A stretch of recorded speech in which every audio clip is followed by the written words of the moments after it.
Wrapping a man up in saran wrap like a mummy and gluing boots on his feet, not something you hear about often. But what if I tell you some people pay for that to explore their own fetishes? However, that kinky sex act left a man dead. Now the OnlyFans model he hired to engage in the sex acts is charged with his murder. So the spicy content creator's attorney denies that she intended to kill him. But police say while the man was unresponsive, she kept on filming for her OnlyFans. So this happened back in April of 2023. But let's take you back a month earlier. That's when 55-year-old Michael Dale first contacted 31-year-old Michaela Ray Larsden. Police say he spotted her on a website usually used for hiring escorts and spicy dancers, i.e. strippers. Investigators say Michael had an interesting request for Michaela. He wanted her to wrap him up in saran wrap like a mummy and glue women's boots to his feet. Like I said, interesting request. Michaela reportedly said to police that it was the first time she ever engaged in, well, I guess you can put it as fetish behavior. The two met up on April 17th of that same year. Now, their encounter was reportedly between two consenting adults engaging in bondage, discipline, dominance, submission, sadism, and masochism. You know, BDSM. That night around 6 p.m., Michaela went over to Michael's home. Michaela told investigators Michael appeared intoxicated, but they still engaged in their tryst. And she spent several hours with Michael and played out his fetish at his request. Again, as long as it's two consenting adults, what's the harm, right? Well, it was fine until a 911 call came in. When officers arrived, Michaela was performing CPR on Michael. He was rushed to the hospital, but declared brain dead the next day. A few days later, he was taken off life support. His cause of death? Deprivation of oxygen to the brain, meaning police think he suffocated to death. But here's the thing, it's not like Michaela was arrested then and there. However, she did cooperate with the investigation. Police say she handed over her phone, but what detectives saw was troubling, as they noted it. On her phone, police say that there were videos of Michael struggling to breathe. He had duct tape over his mouth, a plastic bag over his head, more saran wrap, then duct tape over his face and head. Police say his wrists were bound, his fingers were covered in duct tape, his legs were wrapped in plastic, and police say he was unable to remove the bag or wrappings that were over his head. It's pretty horrifying to think about. And there's more. Now, police say while he was laying there unresponsive, Michaela allegedly kept on filming content for her OnlyFans. Police say she filmed herself performing a sex act nearby, but didn't lay into what exactly it was. They say the footage was shot just moments before she called 911. But police... Man, first of all, I've got to say, some of you white guys, man, you guys have some concerning fetishes. But to address the elephant in the room here, this was not all right at all. The guy could not have consented to this because he was under the influence.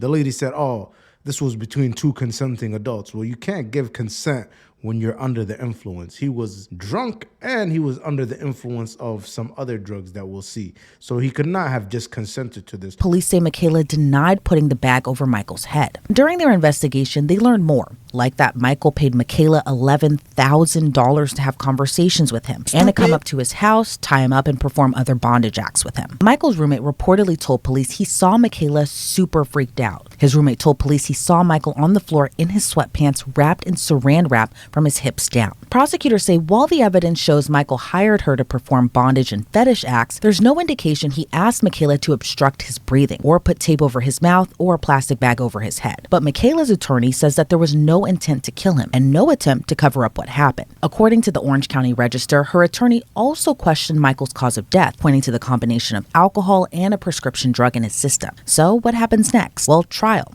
Michaela was arrested last month. The mom of three was charged with second-degree murder and pleaded not guilty. And you know what's interesting about this is the fact that this case was back in 2023 and she just got arrested earlier this month. So what was going on this whole time? The fact that the police were still investigating this goes to show me that there's other things that they know behind the scenes.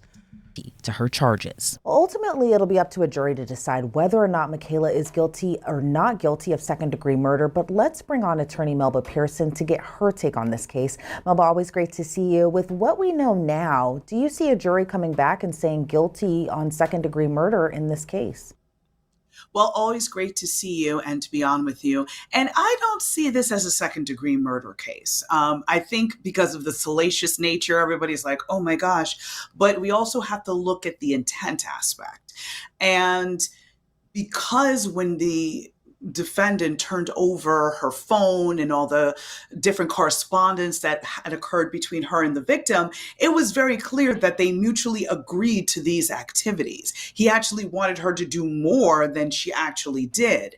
And so with that mindset in kind of in play, I don't see the requisite intent for second-degree murder. Granted, there was wanton and reckless disregard for human life in some ways, but again, what I find problematic about this situation is, let's just simply reverse the roles here. If there was a white guy who unalived a black woman in this kind of manner, I think there would be far more outrage. That's mitigated by the fact that they mutually engaged in something that could result in death. So they both engaged in very risky behavior. She should have responded when she saw that he had unfortunately lost consciousness, and probably should have handled that differently, but not to go down the rabbit hole, because it's not exactly my area of expertise, but when it comes to the BDSM lifestyle, you have to know what you're doing because of the fact that one wrong move could result in someone's death. So I see negligence on her part because she was not aware of the rules and have a safe word and all those types of things that in my opinion, this is far more than just being aware. The lady continued to record herself for her OnlyFans. That is not all right. While the guy is just down there unresponsive, you're just out here filming yourself. That doesn't make sense to me at all. Preserve life when engaging in such, risky behavior. Admitted to police that this was kind of her first time acting in this kind of fetish behavior in a way, and particularly in this kind of encounter with this type of request. So with that being said, it did feel like maybe she didn't know exactly what she was doing, or even the risk kind of imposed in kind of carrying that out. So are you surprised, or I know you are surprised that she is charged with second-degree murder, but why do you think it was second-degree murder as opposed to a lesser charge, maybe manslaughter? I think, again, the salacious nature of it really, I think, hit everybody incorrectly. And again, if you are not, again, this is not my jam, so I'm going to keep using this as a caveat. But, if you do some research in the BDM lifestyle, there are certain societal norms that are, again, we may not understand because that may not something we engage in on a day-to-day basis. But if you were to research that, there are a lot of aspects to which, again, you engage in behavior that could result in death, and you have a safe word, and there's just certain protocols that are followed. And so I know it may be distasteful to some, but again, to understand the totality of the circumstances, any good defense attorney is going to blast a hole in that. Just realistically speaking, because again, you're looking at the consent aspect and you're looking at the negligence aspect because she walked into a situation that she kind of thought she knew. And again, with the consent aspect, he could not have consented to this because the guy was under the influence. You did this to a chick and then they found out somehow she was under the influence, they would just be like, oh, well, she couldn't have consented to this. Same standard applies here. The rules were, but she really didn't. And so this is a cautionary tale for those who engage in that lifestyle to understand the parameters and how to keep yourself safe, as well as your partner, whoever you're engaging that behavior with, safe. But on its surface, without any background or understanding of this lifestyle, you're like, well, you saw the person passed out, they're not responding. How come you didn't immediately rip the bag off and, do all of the normal things one would think of? But again, when you're in the fetish lifestyle, that's not necessarily the reaction one has. So that's kind of the rub. Yeah, and just thinking of the imagery here where we're talking about lots. And the guy cannot be excused here. What a disturbing way to go out, dude. Can you guys imagine this guy's parents? Can you imagine what they had to tell their friends? Oh, we just lost our son.